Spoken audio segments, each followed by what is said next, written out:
Okay, next up we're going to tackle DNA replication. Now, DNA replication just simply means to make a copy of DNA, okay? To replicate it or to copy the DNA. So, first, remember your cell cycle from our last unit, just last week, okay? G1S, G2MC.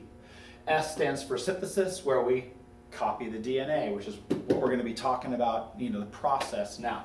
Now, why do we copy the DNA? And it's important to remember the big picture here. Well, when a cell wants to divide into two cells, both cells need that genetic information. And so the S phase is dedicated to taking one strand of DNA and making an identical copy of it, so that eventually those two strands can migrate to opposite sides of the cell, what we call mitosis. And then when the cell splits, both cells have a copy of the DNA. It's in both cells, okay? So how does it happen? The process of DNA replication. First, remember we have a double helix, two strands of DNA wrapped around each other. And so we start with this double helix molecule where the two strands are wrapped around. And on the inside we have those bases, right? T, A, C, G, A, T, C, etc., whatever it might be, all right? The letters that I'm putting in there right now don't matter, but I should make sure that I have my base pairing rules correct. So if that's a T on the other side, it would be an A. This would be a T, a G, a C, etc., This would be a T, A, G. Okay, so I'm showing my base pairing rules. Well, first thing that needs to happen is this wound up double helix needs to straighten out. And so there's an enzyme that comes along and basically unwinds the double helix so that we can kind of straighten things out and we can have the letters in there a little more clear. And so again, once again,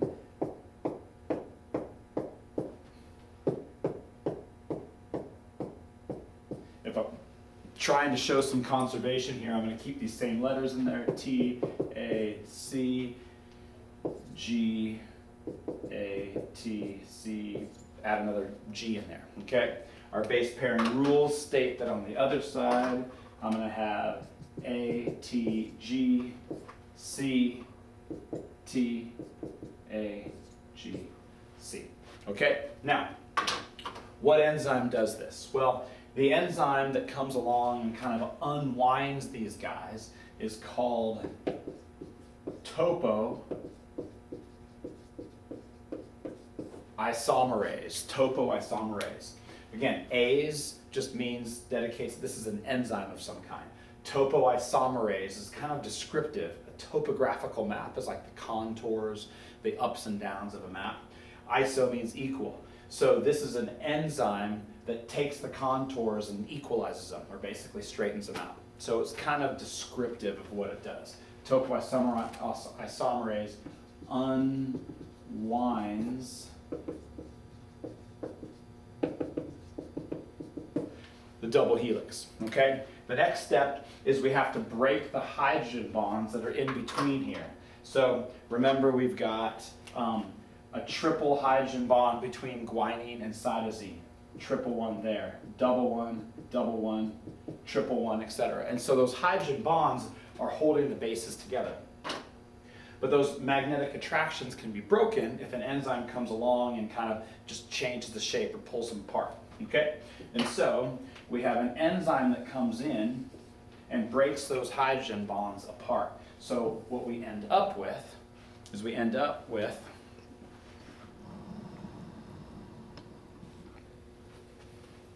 all right, a molecule of DNA that now is split apart to allow space for new nucleotides or new bases to come in there, okay? So I still have my T, A, C, G, A, T, C, G. So I still have my basic letters there. Over here, I'd have A, T, trying to keep it somewhat organized here, G, C, T, A, G, C.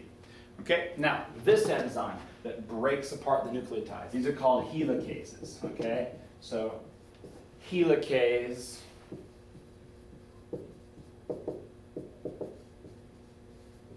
breaks hydrogen bonds to open up the strand into two sides, all right? And so now we have our kind of two strands of DNA there. I'm going to move my camera and we'll look at the next strands here real quick.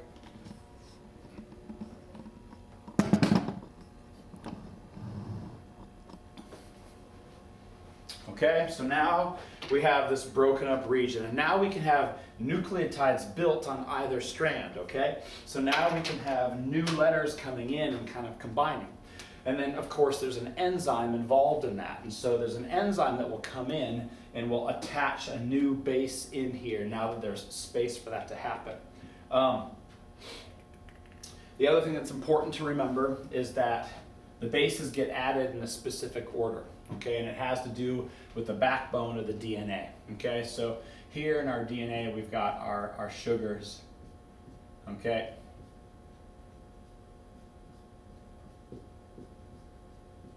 And then on the other side, the sugars will be pointed up.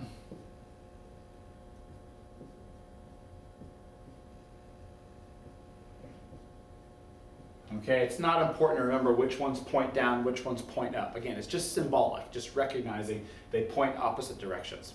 But what it does is it allows us to kind of number each strand, because what this is, remember, is this is, sorry, that's an oxygen. This is a sugar made up of a ring of carbons, basically, okay? And each sugar, the carbons get numbered, and they go like this: 1, 2, 3, 4, 5. Okay?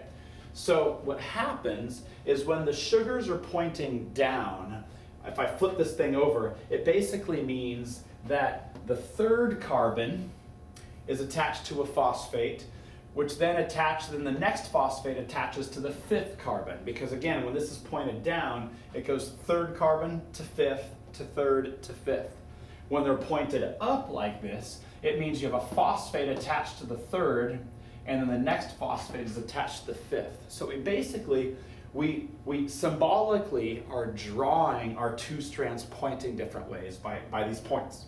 But in reality, how they're built is they're built along this backbone, either 3 to 5, or they're built, 5 to 3, if that makes sense. And so when they're pointed down over here, it basically means that this is what we call the 3' end, and this is the 5' end, because it's basically saying I'm building my sugars 3 to 5, 3 to 5, 3 to 5. So 3 to 5.